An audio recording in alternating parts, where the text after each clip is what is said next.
This is the Innovation Factory podcast with Sohail Abbasi, your ultimate destination for groundbreaking ideas, disruptive insights, and stories that define the future of innovation. Let's shape what's next together.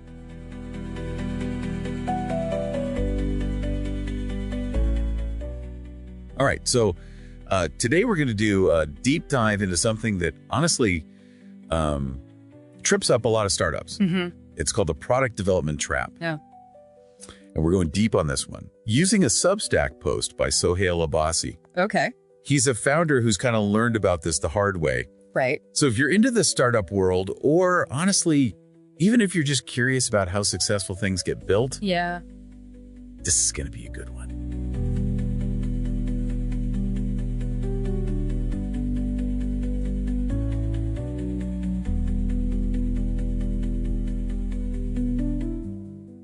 I think it's fascinating, right? You would think that being passionate about your product would be a good thing, Right. but it can really blind you to some really critical realities. Absolutely. Okay, so let's break down this trap. Okay. So Hale says it's when startups get so fixated on building the perfect product that they actually forget to check if anyone even wants it, Right. which seems kind of obvious. Yeah. But I guess it's easier said than done. It is much easier. Think about it this way. Building feels safe. Right. Like you're in control. You're seeing this progress, you know? You're like, I'm getting things done. Exactly. And then talking to customers, on the other hand, Yeah. that means potential rejection.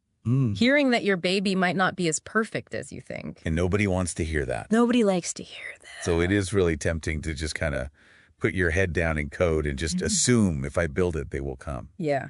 But Sohail also points out another big reason for this trap, and that's trying to copy the big guys. Right. And you see this all the time. Well, yeah. Startups see Google or Apple launch something and they think, oh, I can do that too. Yeah.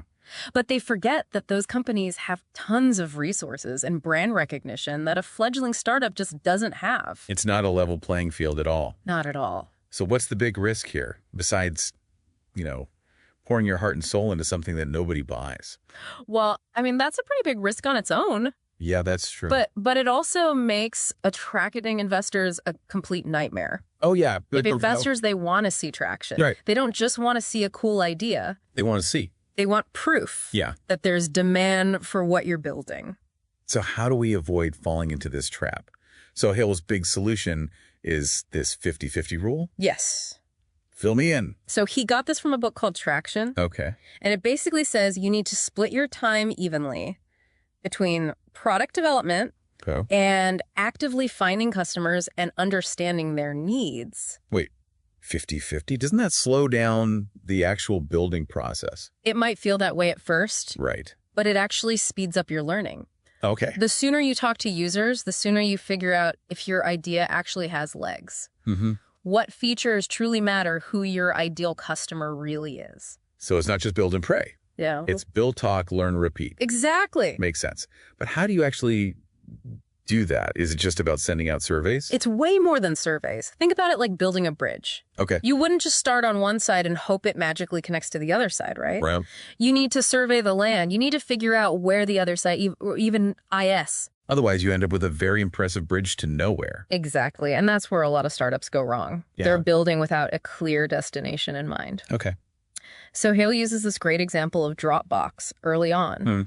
They were spending a fortune on ads, Oh, really? like $230 just to get a single $99 customer. Ouch.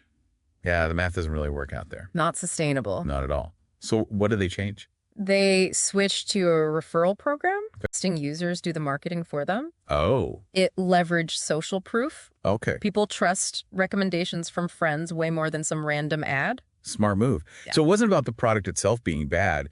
It was the way they were trying to reach people. Yeah, precisely. And that's why this early customer engagement is so crucial. Yeah. You uncover things that you would never realize just sitting in your coding cave. All right, let's break down those benefits. You said it helps you identify your true audience right.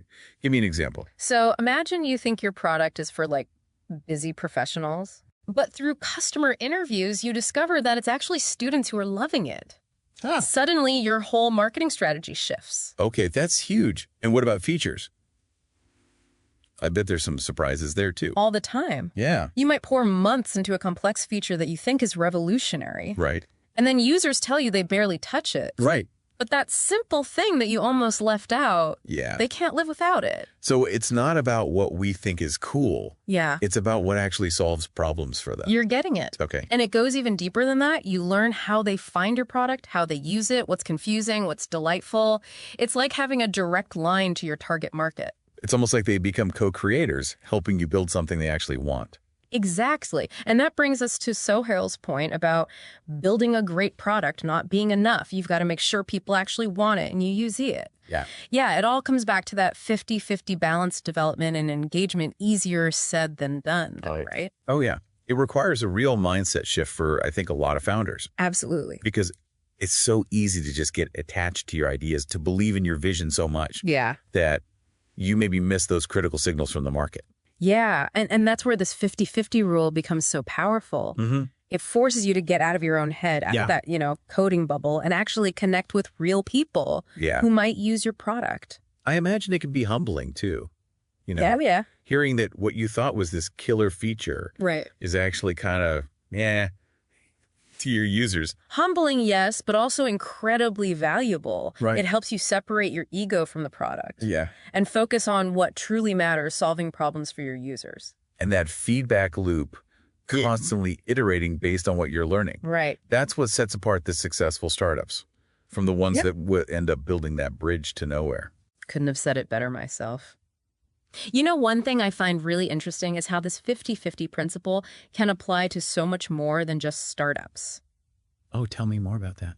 Think about it. How often do we get caught up in perfecting something? Yeah. Whether it's a work project, a creative endeavor, or even a personal relationship, without truly considering the needs of the people we're trying to serve or connect with. Wow, that's actually a really profound point. We can get so focused on our own vision, our own goals, that we forget to listen to the other side, to understand their perspective. Exactly. It's like writing a love letter without knowing what language your beloved speaks. Okay. You can pour your heart and soul into it, but will it actually resonate with them? Okay. I'm definitely going to be thinking about that one for a while. It's so easy to fall into that trap of assuming we know what's best without actually checking in with those around us. And that's where the beauty of this 50-50 approach comes in. It encourages dialogue feedback and a willingness to adapt our approach based on what we learn. It's like a constant dance between creation and connection. Right. Between building something amazing and making sure it actually matters to the people it's meant for. And that, I believe, is the key to creating something truly impactful and meaningful. Yeah. Whether it's a product, a project, or even a relationship. So to sum it all up, it sounds like Sohail's advice goes way beyond just the startup world. It's a valuable lesson for anyone who's creating anything, really. Absolutely. It's about finding that balance between passion and pragmatism. Yeah. Between our own vision and the needs of those we're trying to serve. And that, my friends, is a recipe for success in any endeavor. Well said. All right, as we wrap up our deep dive into the product development trap, let's leave our listeners with a final thought-provoking question to ponder. Okay, how can you apply this 50-50 principle in your own life? Where can you create more balance between your own efforts and the needs of those you're trying to reach? Ooh, I like that. It's a challenge for all of us to consider, no matter what we're working on or who we're connecting with. Yeah, it's a great reminder that even the most brilliant ideas, they really need that reality check, that connection to the people they're meant to serve. Couldn't agree more. It's about finding that sweet spot where passion meets purpose. Well said. Huge thanks to Sohail Abbasi for sharing his insights in that Substack post. Yeah. It's definitely given us a lot to think about. Absolutely. And for our listeners, remember this. Building something amazing, that's just the first step. Right. The real magic happens when you connect with your audience, understand their needs, and create something that truly makes a difference in their lives. And on that note, we'll leave you to ponder that challenge. Yeah. Until next time, keep diving deep, keep learning, and keep building those bridges that connect us all.